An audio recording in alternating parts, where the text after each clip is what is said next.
É, vamos lá. Duas notícias que a gente sabia que podia acontecer, toda negociação tá passível de fechar ou não fechar, mas duas negociações que trazem algumas reflexões interessantes pra gente poder falar. Eu sou o Gabriel Amaral, sou jornalista, sou tricolor, você já acompanha aqui o Raiz Tricolor, é só deixar um like se você gostar do vídeo.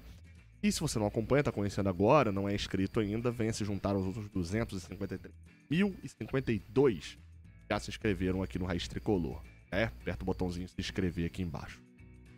Vamos lá, cara.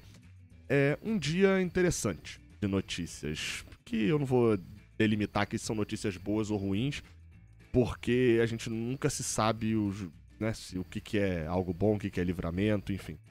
O fato é que a notícia que a gente já tinha falado no outro vídeo, mas que eu acho vale lembrar aqui até pra você não precisar ir lá assistir o outro, é que o Fluminense estava negociando com o Cuejá, mas o Grêmio entrou na parada e efetivou a contratação do jogador que está no Al-Shabaab. Um detalhe sobre essa situação é que o Fluminense, quando a gente deu essa notícia aqui no Jornada, né, no Raiz Tricolor, no Jornada e tal, a gente deu essa notícia na última segunda-feira. Trouxe essa notícia de ontem. O Vitor Lessa fez questão de destacar. É uma negociação difícil. Por quê? Porque ele tá lá na Arábia Saudita, os clubes sauditas têm dinheiro. Apesar dele ver com bons olhos uma volta pro Brasil, você tem uma situação de que o clube saudita precisa liberar, porque ele tem contrato por lá. Então essa negociação, desde o início, ela era um pouco complicada ali em relação ao clube. Em relação ao Cuejá, parecia um pouco mais tranquilo.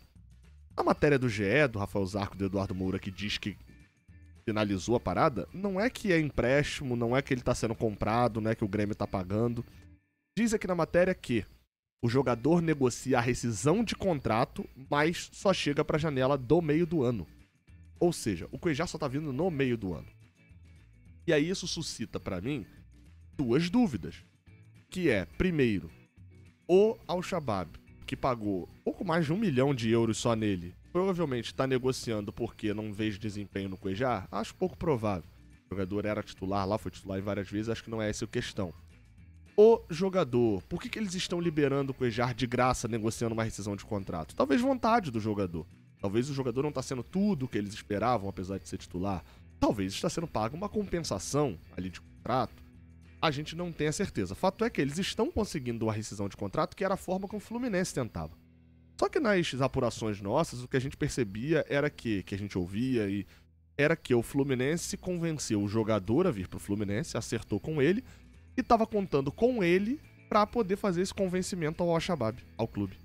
E o Grêmio entrou na parada resolvendo a situação. O Grêmio entrou, conversou com o Al-Shabaab, se acertou, falou pro Cuejá, tô acertado com o clube, quer vir? Quer, e vai vir no meio do ano por um acerto.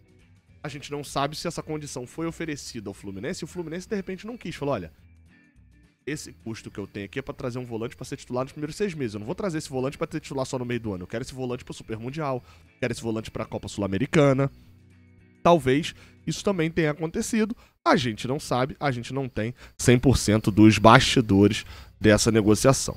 Então, assim, ainda não tem. Então, a princípio, o que aconteceu foi: o Grêmio chegou, já estava na negociação, foi mais rápido, fez uma proposta melhor e contratou o jogador para a equipe gaúcha. Foi isso que aconteceu. A proposta do Grêmio foi melhor e ele foi para o Grêmio. A gente já viu casos como o do Douglas Costa, que a gente ignora um pouco, em que o Douglas Costa estava acertado com um time de fora. O Douglas Costa, se eu não me engano, da Turquia. O Douglas Costa estava com viagem marcada, estava acertado. O Fluminense chegou, fez uma proposta, o Douglas Costa veio pra cá. Ele sacaneou esse clube de lá. O Fábio estava acertado com o América Mineiro. O Fluminense foi, entrou em contato, fez uma proposta, contratou e o América Mineiro ficou lá de otário. Porque é assim que funciona o futebol. A melhor proposta leva. E quando se tem clubes em negociação, o mercado todo já está sabendo. E aí vem a segunda parte, que é a do Rony. Saiu agora há pouco no GE. Globo e a gente trouxe algumas atualizações também sobre essa situação, de que o Fluminense desistiu da contratação do atacante Rony. Esse, para muitos, encarado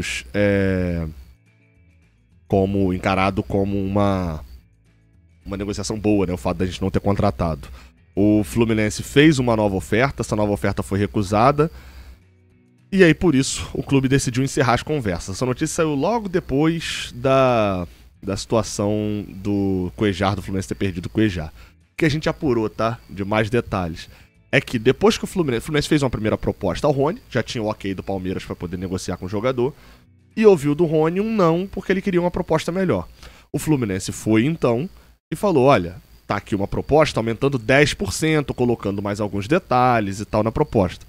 Rony recusou novamente, virou e falou, olha, eu ganho hoje X e eu quero X mais 50% para ganhar no Fluminense. O que, segundo a apuração do Lessa, isso daria mais de R$1,5 milhão por mês. Isso além do que seria de bônus e luvas. E aí o Fluminense ouviu uma mensagem do Rony e uma negociação que se estendeu durante cerca de uma semana se encerrou. O Fluminense acerta em sair da negociação? Acerta. E tem, né, caminhos tortos que às vezes levam para lugares certos. Porque a proposta do Fluminense já era muito alta. A proposta do Fluminense não era R$1,5 milhão por ano, mas ela era próxima ao que ele ganha no Palmeiras, que é cerca de R$1 milhão. Ou seja, isso foi, de certa maneira, um livramento. Eu não sei, o Rony podia chegar aqui e valer esse R$1 milhão. O Rony não tá errado não, tá? O Rony tá certo. Na cabeça dele. Ele bota o preço no valor do trabalho dele. E se alguém do mercado pagar, ele tem esse valor. Se ninguém do mercado pagar, ele não tem esse valor. O fato é esse, o Rony, ele é um atacante do Palmeiras há 5, 6 anos, é artilheiro de um dos maiores clubes do Brasil na Libertadores. Ele é o cara que mais fez gols por esse clube na competição. Ele não dá pra dizer que ele tá errado. Ele tá precificando o trabalho dele. E o Fluminense estava errado de pagar a mais, pagar esse valor, porque claramente esse valor não era. Mas saiu da negociação. E aí eu proponho uma discussão só a seguinte, eu vi muita gente falando. Duas discussões, na verdade. A primeira é, se não tivesse se dedicando tanto ao Rony, negociando jogador mediano que ia ganhar mais de R$1 milhão, teria feito uma proposta pro Cuéllar e o Cuéllar teria vindo pra cá. Pô, galera, não é. As negociações não é uma caixa que você entra dentro dela e enquanto você está dentro dela, você não pode estar na outra. Negociações hoje em dia são e-mails, são WhatsApp, são ligações, são comunicados diretos que você consegue ser multitarefa, você consegue fazer várias ao mesmo tempo. O Fluminense, neste momento, por exemplo, estava negociando o Rony, o Cuéllar, e tá negociando o Canóbio também.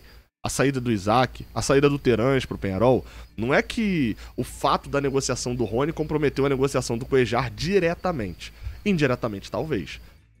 A grana que o Fluminense está pensando em gastar neste centroavante, e aí vocês vêm aqui comigo, lembra quando lá no início da temporada de contratações eu trouxe o nome do Renato Kaiser, que era um nome que o Fluminense queria de composição de elenco e tal, porque não tinha renovado o Cano ainda, não sabia como que seriam os testes físicos do Lelê, não sabia se o Cauã Elias saia nessa janela, então o Fluminense queria ter um atacante que soubesse que ia ser reserva, com experiência de Série A, e queria ter um nome bombástico.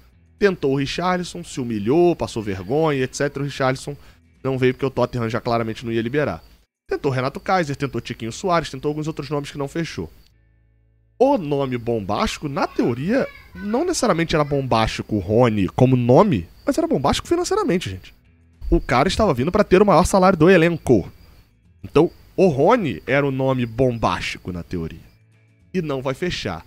E o Fluminense considera que era mais útil ter esse nome do que ter o Cuéllar. Isso é fato. Tanto é que o valor do Cuéllar não era tão alto.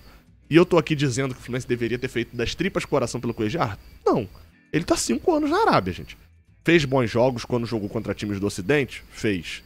Mas isso não é garantia de que o Cuéllar vai chegar aqui e jogar 70 jogos por ano, não. Ou 60, como um jogador que atua muitas partidas joga.